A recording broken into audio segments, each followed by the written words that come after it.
There's some nervousness over your tariffs.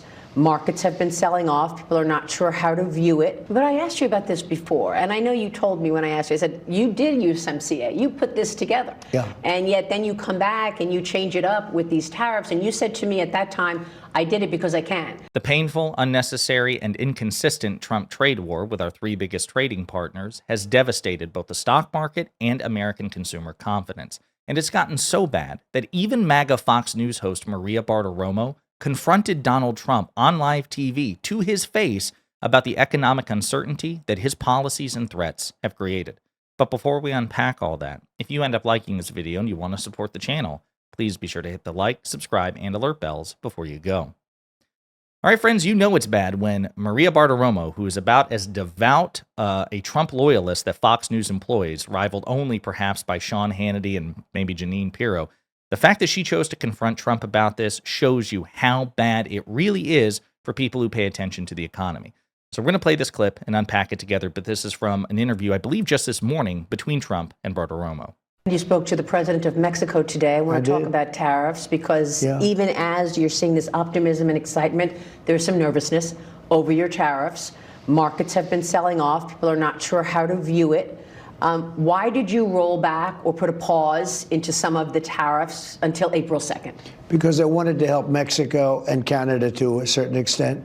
We're a big country, and they do a lot of their business with us, whereas in our case, it's much less significant. We do very little with Canada by comparison.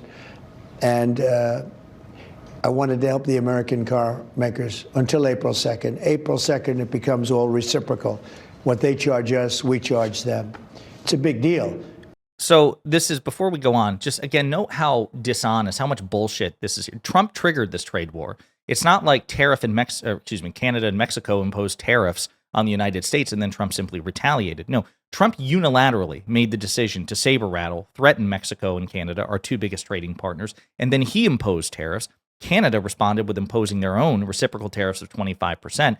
Mexico threatened that they would create some sort of reciprocal tariff but did not deploy it yet.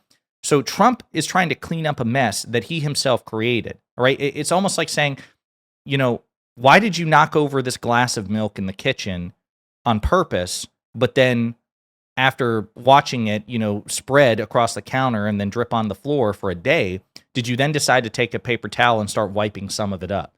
And then for you to say, well, I really like a clean kitchen. I really want to help out the people in my house and not have a dirty kitchen.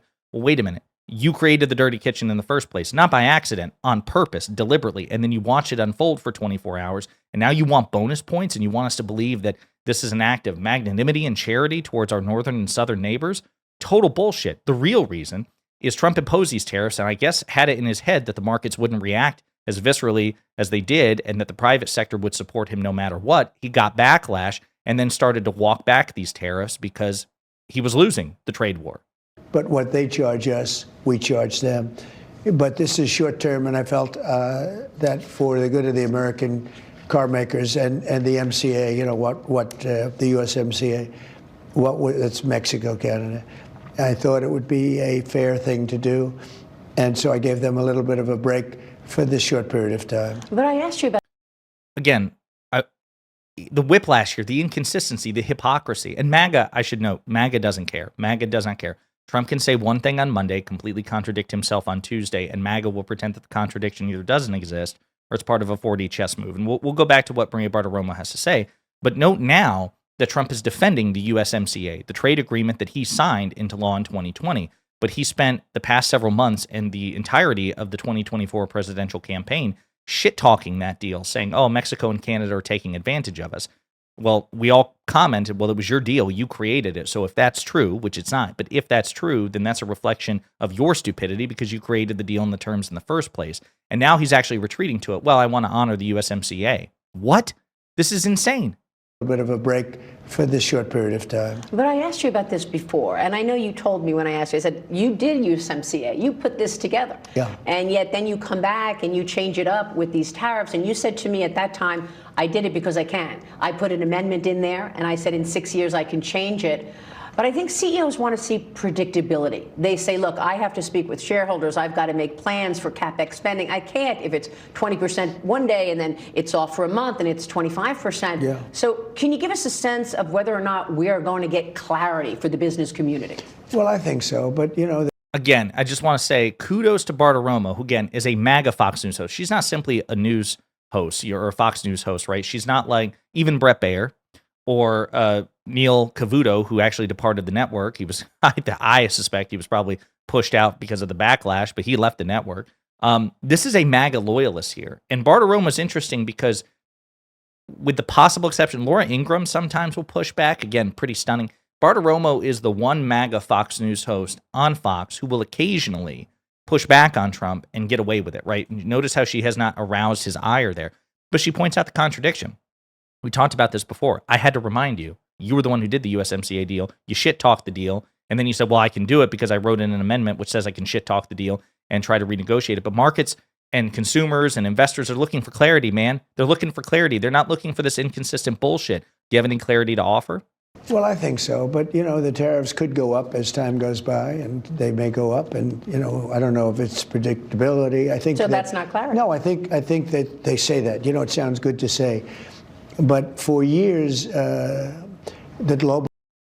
Again, no clarity. She's looking for clarity. And he's like, yeah, I think you can have clarity, but also tariffs might go up, they might go down. So no clarity. This is what I mean when I say that Donald Trump is genuinely a stupid person, which isn't to say he's totally without talent, right? I mean, obviously he has very visceral, finely tuned instincts for branding, right? And for media moments, right? There's no question about that. Like when he got shot in Pennsylvania, you know, he was surrounded by Secret Service. Yes, so he was protected, but his instinct to get up and shake his fist, no one can deny that that takes a certain level of, like, you know, instinct, media instinct and savvy that probably no other politician has. But in terms of just his general understanding of politics and policy, he's a genuinely stupid person who cannot give coherent, consistent answers to questions. So again, no disanswer here. But for years, the globalists, the big globalists, have been ripping off the United States. They've been taking money away from the United States. And all we're doing is getting some of it back. And we're going to treat our country fairly. This country has been ripped off from every nation in the world, every company outside in the world. We've been ripped off at levels never seen before. And all we're going to do is get it back. We're going to get a lot of it back. We're not going to let people take advantage of us anymore. But again, if they're taking advantage of us, which isn't true, but if they're taking advantage of us, it's as a consequence of a deal that you created. You created. Donald Trump wants you to believe that he's coming in fixing this horrendous mess. But if he's right, he was the one who created the mess in the first place, and he's hoping you won't notice.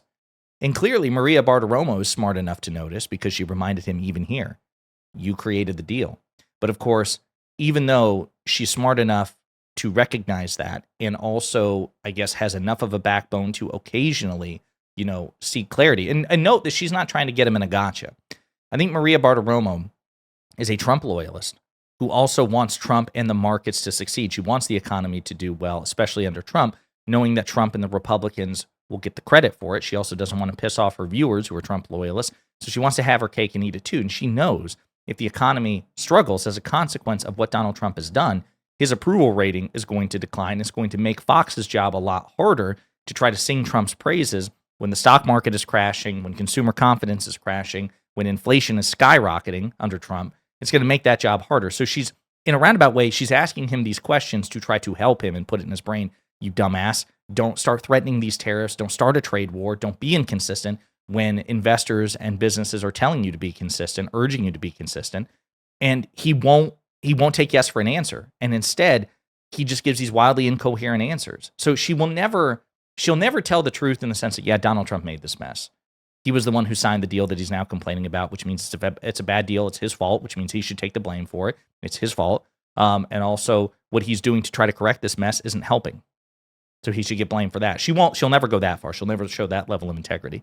But yeah, I thought it was interesting that, you know, the situation's bad enough for this person to confront Trump to his face. And for Trump, honestly, you might even be able to read it that the situation is so bad that even Trump, who normally can't handle criticism worth a damn, seemed somewhat chagrined, somewhat cowed by her questions. Terrible answers, though. In the meantime, let me know what you think in the comments.